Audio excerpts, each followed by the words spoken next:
Good morning, friends, or good afternoon, as the case may be. We're going to start a new drawing today. With that, we're going to open up the way we always do with a little bit of conversation. So please repeat after me these 7 elements of art: line, shape, color, texture, form, space, value. So in this drawing, we are going to be focusing a lot on line, color, texture, and space. We will create probably some shapes in this drawing, but most of what we do is going to be made by just building up and layering different kinds of lines. So there will be shapes, but we're not going to be focused on shapes. And our textures as well, that's going to come from how we use line. So that being said, let's move on to the next part of our conversation.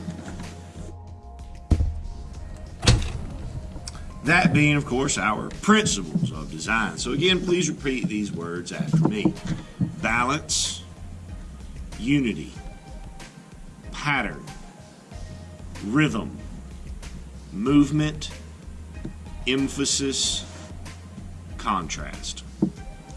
So in today's drawing, our main focuses here are going to be with movement and with contrast. Movement is going to have to deal a lot with how we create our lines. We're going to be using lots of curves and swoops and spirals, and we're going to contrast those very curvy lines with some very, very straight lines down in our foreground.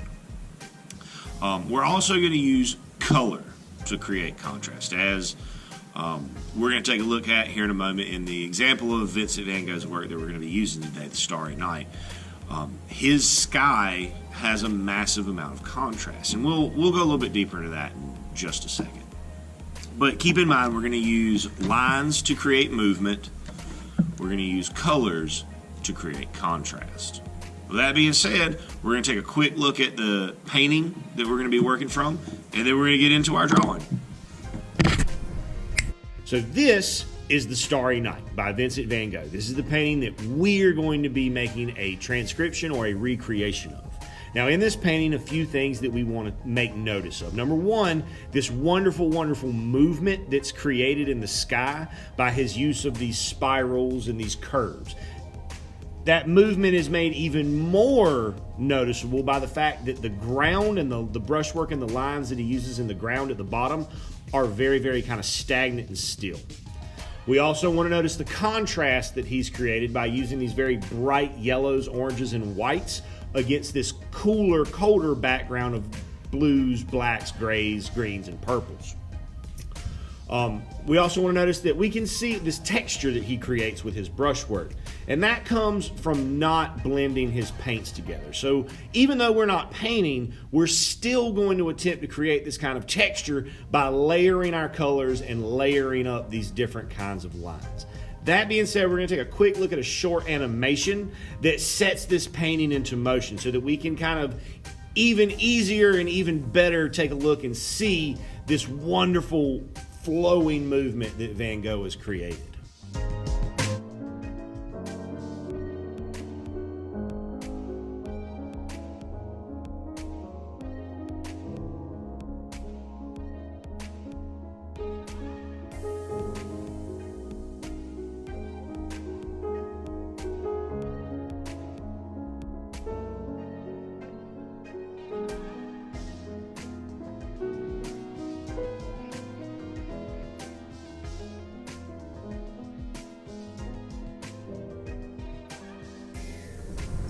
Okay, so for our drawing, I'm going to be using this colored piece of paper.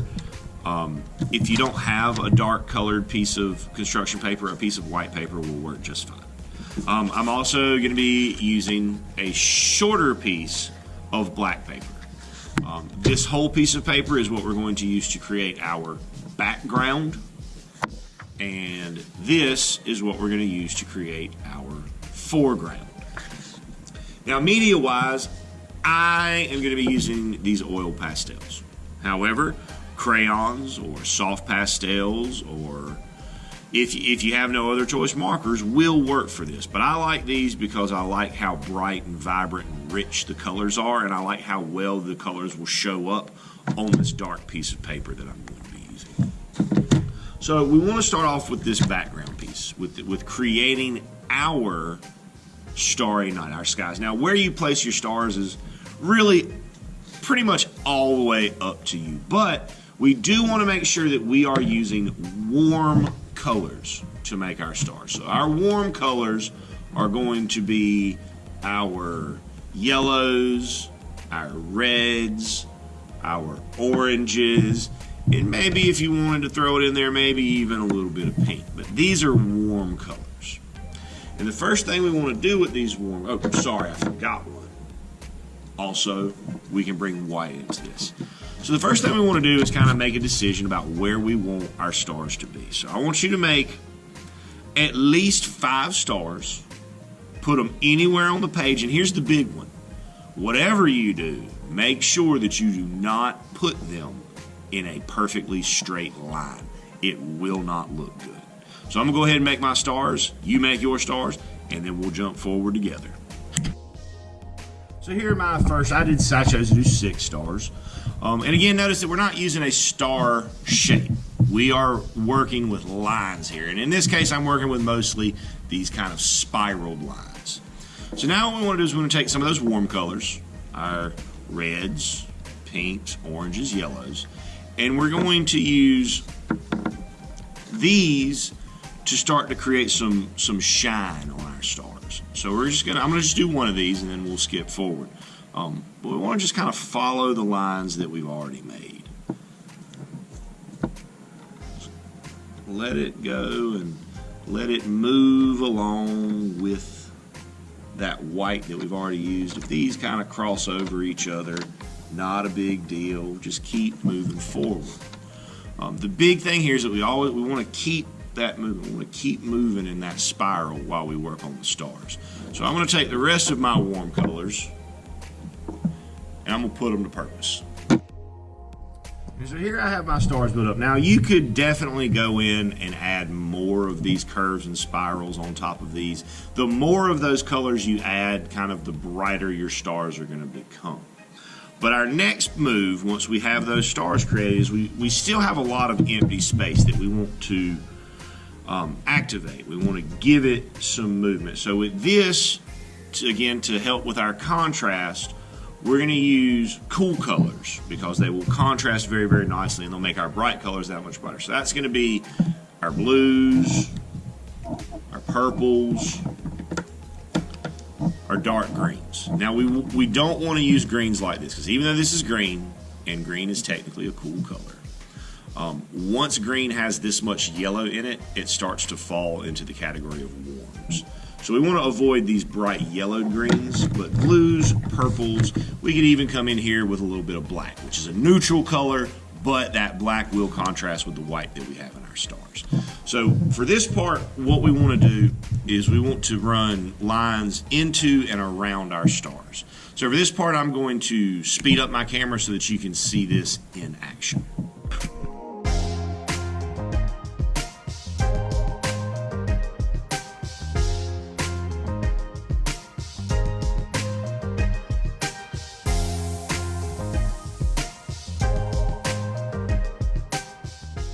So in this painting, Starry Night, when we looked at it, remember that there was kind of a little scene of a town, a little cityscape down at the very bottom of the painting. We had this big cypress tree coming up on one side, and then we had all those buildings.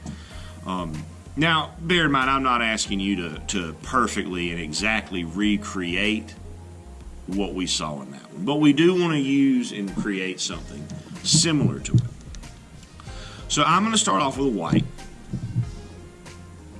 And when we draw on this piece, we want to make sure that nothing that we draw touches the very, very bottom because we're going to need to cut this in a few minutes.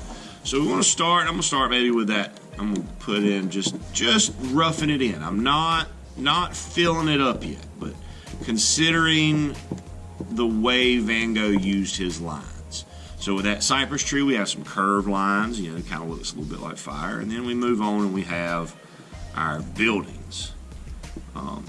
Again, just roughing it in, making sure that I'm not touching the bottom. And just creating simple shapes. And maybe that'll put that hill that was over there. So once we have this, then we're gonna, now here you can use whatever colors you want. It is 100% up to you. However, a couple things we want to keep in mind about the lines that we use.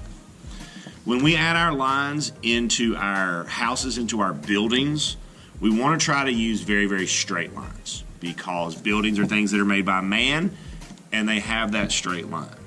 In the ground and in the hills and in the tree, we want to stick to more curved lines. Maybe not as, you know, extreme of a curve as we use in the sky, but still curved lines because these are natural, organic things that move and grow and flow. So real quick, I'm going to show you the difference, what I mean when I say straight in the building and then curved in the other things. And then I'll let you guys get to it. So I'm going to start with maybe this, this, this, and this. So I'm going to start with these. So here we can see that while I'm not finished with my foreground, we can see where I'm starting to use these long curved lines to create this landscape, these hills. I'm using these much shorter overlapping curves to create this cypress or this fir tree.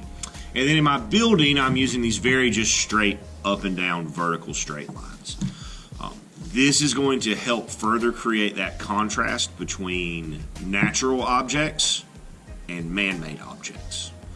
So I'm going to go ahead and I'm going to speed up the camera. I'll let you guys see me do this, but we're going to go ahead and finish out the foreground, and then we'll talk about getting the foreground attached to the background.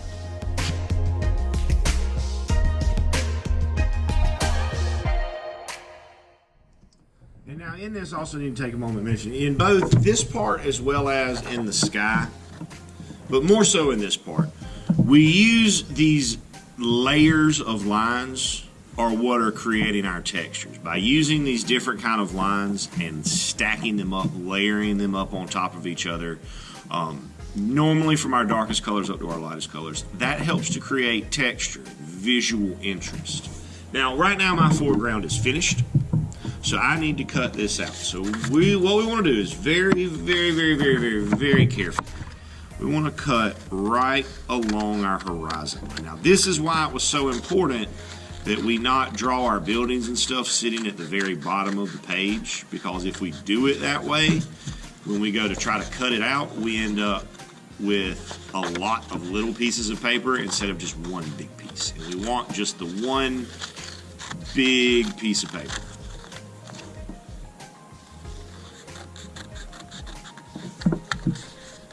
Go slowly. When you use the scissors, make sure your thumb is going in the small hole, your fingers in the large hole. Otherwise, they won't work that well.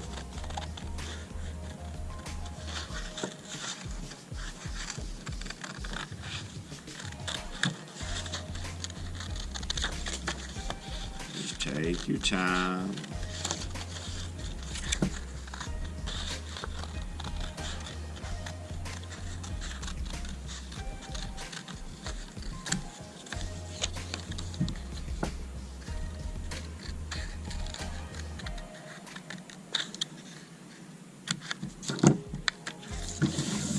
Okay, so there we got our foreground cut out. And what we're going to do is take some glue or a glue stick, put it right on the back of this. We'll take our starry sky, we'll lay this in and glue it down right at the very bottom of our page, so that we have our foreground and then we have our starry night background sky behind. Good luck to you guys. I can't wait to see the movement and the contrast and the textures that you create in your starry night sky and foreground. Just can't wait to see them. Until I do, take care, good luck, and as always, my friends, happy art.